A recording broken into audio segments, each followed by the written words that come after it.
Bonjour à tous et bienvenue aux 5 infos du Real Madrid. Ça faisait un petit moment que j'avais pas fait de vidéo, il y avait très peu d'actualité concernant le Real Madrid. Il y avait quand même de l'actualité, mais je trouvais pas forcément ça pertinent pour en faire une vidéo.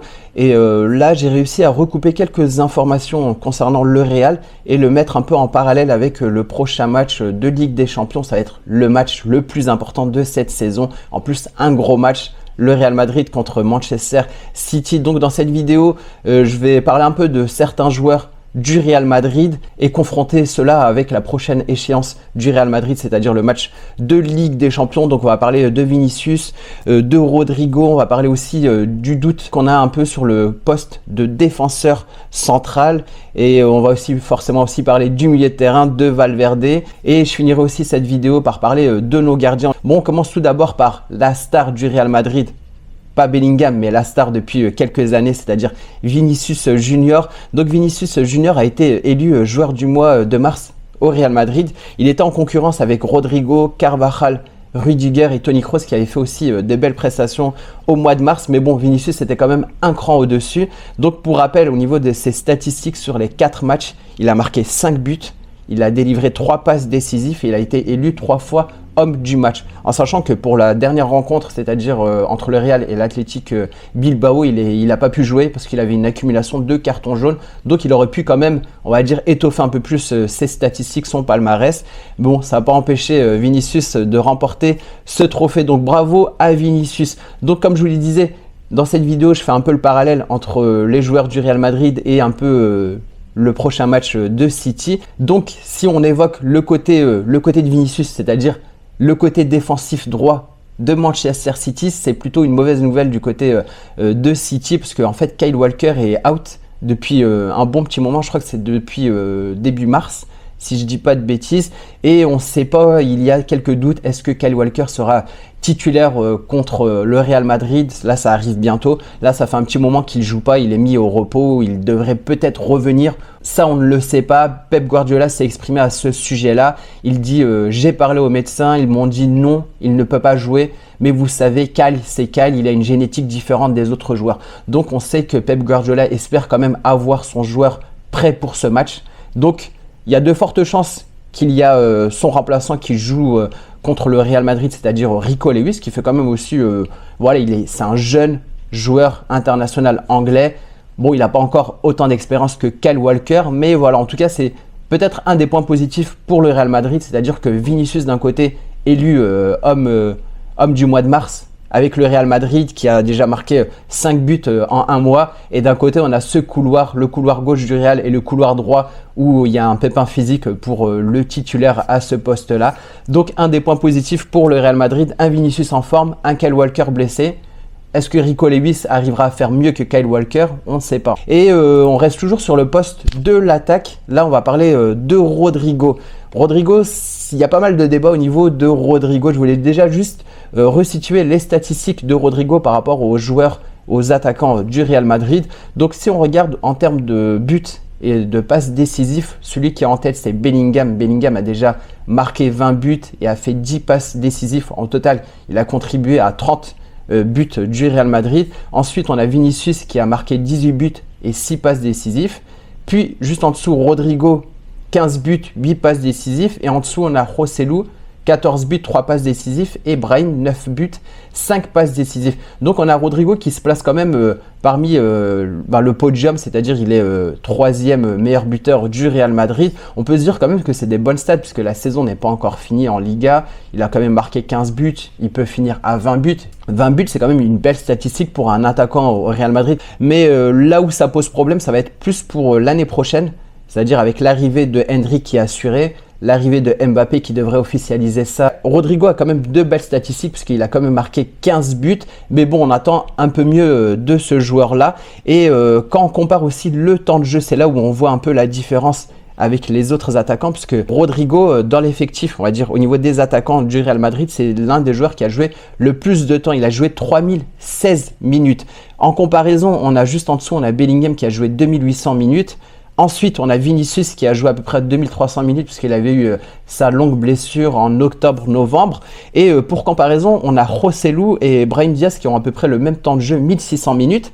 Et quand on revient sur le nombre de buts de Joselu par exemple, puisque Joselu a marqué 14 buts en 1600 minutes, alors que Rodrigo a marqué quasiment l'équivalent 15 buts, mais avec le double de temps de jeu. Du coup, c'est là où ça peut poser problème. Parce que je trouve que Rodrigo, au niveau du côté droit, je trouvais assez bon les années précédentes.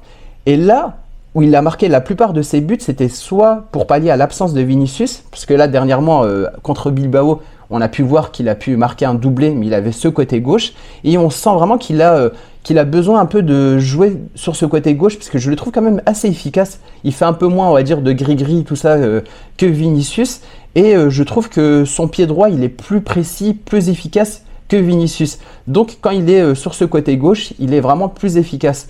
Et en sachant que l'année dernière, je pense que le côté droit lui réussissait parce que avant on jouait en 4-3-3. Il y avait Benzema qui mettait une présence au niveau défensif et ça libérait un peu plus Rodrigo sur ce côté droit.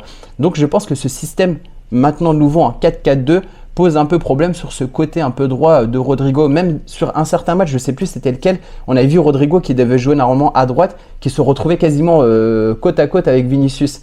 Donc voilà, c'est un peu un problème. Je pense que maintenant, le côté droit, on voit que Brahim a plus de facilité parce que Brahim est à côté, a un pied gauche, un pied droit. Donc il est un peu plus efficace sur ce poste d'attaquant droit.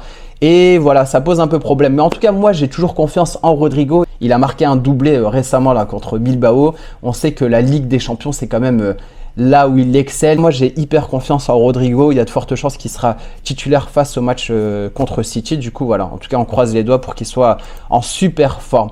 Troisième point, on va parler du poste défensif, du poste des défenseurs central.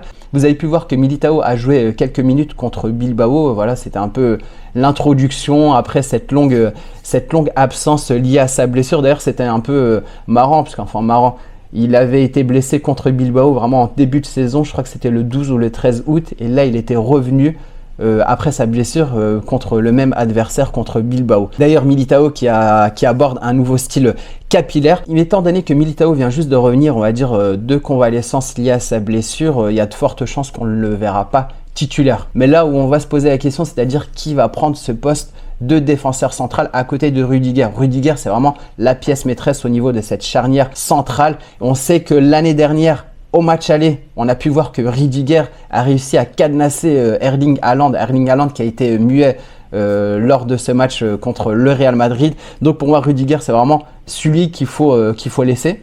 Bon, on n'a pas de choix parce qu'il y a des blessés, Alaba n'est pas là, Militao c'est tout juste pour lui. Et d'ailleurs, je pense que c'est ça qui avait un peu posé problème l'année dernière, c'est-à-dire que Militao avait remplacé Rudiger au match retour. Moi, j'étais pour laisser quand même Rudiger dans ce poste de titulaire. Bon, on revient à cette saison actuelle. Donc, Ancelotti a testé pas mal de choses.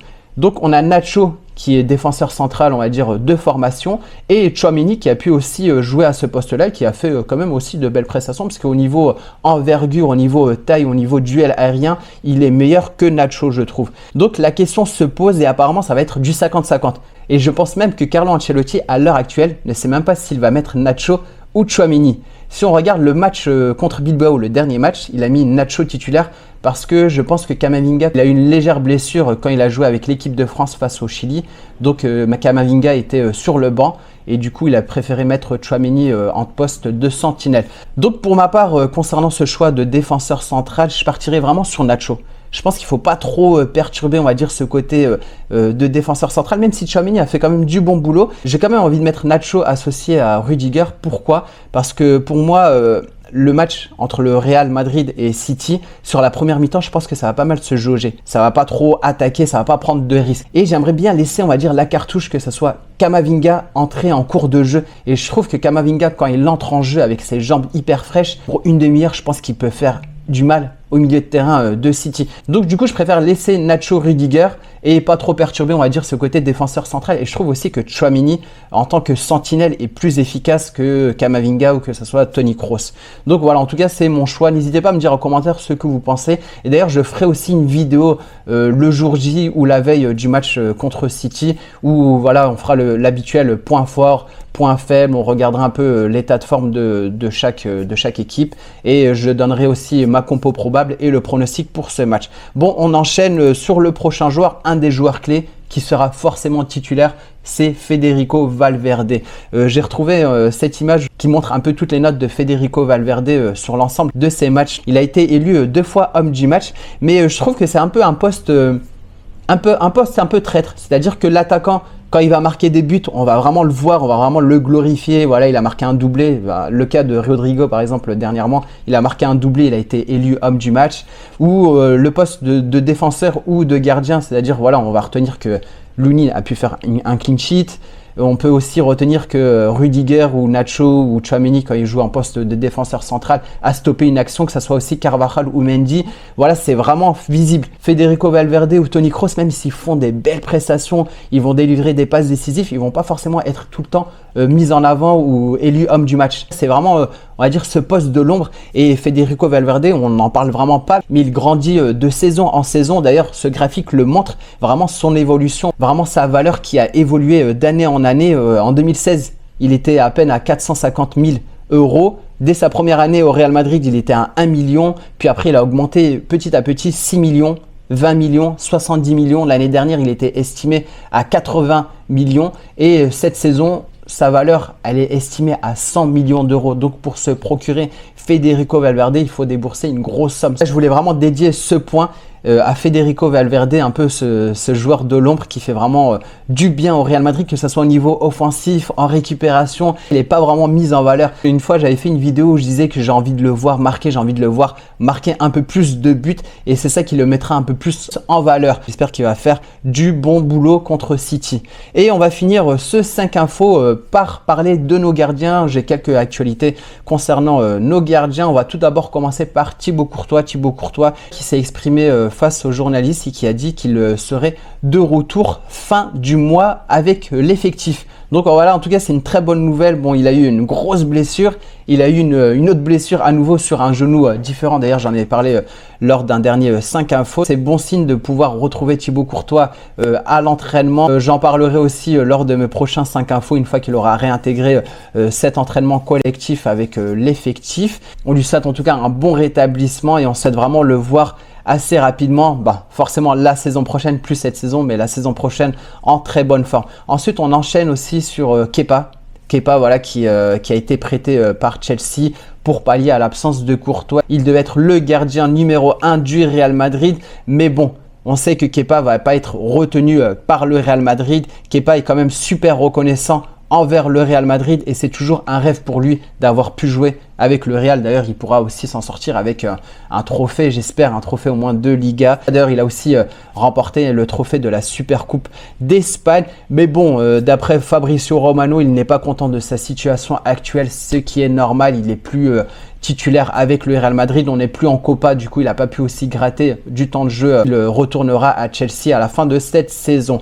Et ensuite, on enchaîne sur Lunin. Lunin, voilà, comme je vous le dis, c'est le gardien numéro 1. Il est à l'origine de plusieurs clean sheet avec le Real Madrid. Il a fait de belles prestations, surtout la plus spectaculaire, c'était face à Leipzig au match aller où il a pu sortir plusieurs arrêts. On apprend une mauvaise nouvelle concernant Lunin parce que vous savez, il y a le trophée Zamora qui récompense le meilleur gardien de Liga. Apparemment, au niveau du règlement, il y a quelque chose qui empêchera l'Ukrainien Andrei Lunin d'obtenir ce trophée-là parce qu'en fait, il faut disputer 28 matchs en Liga pour pouvoir prétendre à ce trophée. Et donc, si on compte toutes les rencontres jouées par Lunin et si on estime qu'il sera titulaire lors des prochaines rencontres, c'est-à-dire contre Mallorca, contre le Classico jusqu'à la fin de saison, il fera que 26 matchs avec le Real Madrid. Donc, il ne pourra pas prétendre à ce trophée Zamora et en plus, il y avait de fortes chances qu'il le gagne parce que le Real Madrid est la meilleure défense de Liga. on est bien parti pour remporter la Liga. Il est à l'origine, comme je vous le disais, de plusieurs clean sheets. Bon voilà, en tout cas, c'est dommage pour Lunin parce que je pense qu'il méritait de remporter ce trophée en sachant que l'année prochaine, avec le retour de Thibaut Courtois, je pense qu'il y a peu de chances qu'il remporte ce trophée-là, à part s'il est titulaire et qu'il arrive à mettre Thibaut Courtois sur le banc, ce qui m'étonnerait fort. En tout cas, voilà, Lunin, bravo pour ce que tu fais et même si tu n'es pas récompensé par un trophée Zamora, en tout cas, on sait que tu fais du bon boulot avec le Real Madrid et ça, on est reconnaissant en tant que supporter du Real Madrid. Donc, c'est tout pour aujourd'hui. Je vous laisse sur quelques images de l'entraînement d'hier du Real Madrid pour préparer le prochain match contre City. Si tu as regardé la vidéo jusqu'au bout, n'hésite pas à liker, n'hésite pas à t'abonner si ce n'est pas encore fait et on se retrouvera prochainement pour une prochaine vidéo concernant le Real Madrid. Sur ce, je vous dis à bientôt. Ciao!